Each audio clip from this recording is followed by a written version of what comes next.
এই কমিশনের একমাত্র পথ হবে পদত্যাগ। মে মাসে কোনো পরীক্ষা হতে দিব না। মে মাসে কোন পরীক্ষা, এই বাংলাদেশে কোন লিখিত পরীক্ষা হবে না।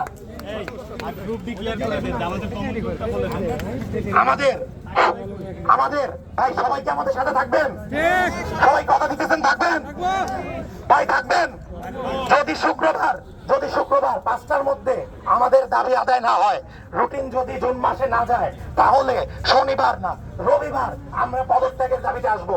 নতুন কমিশনের আন্ডারে আমরা পরীক্ষা দিব। কারণ ভাই একসাথে রিটেন আর ভাইভা চলতে পারে না। একসাথে রিটেন আর ভাইভা একদিনে চলতে পারে না না না। শেষ কথা, সবাই অনেক কষ্ট করেছেন ভাই, আপনারা তো জানেন আমরাও কষ্ট করছি। কারো কোনো কি বিভেদ আছে আমাদের নিয়ে? আপনাদের যেটা দাবি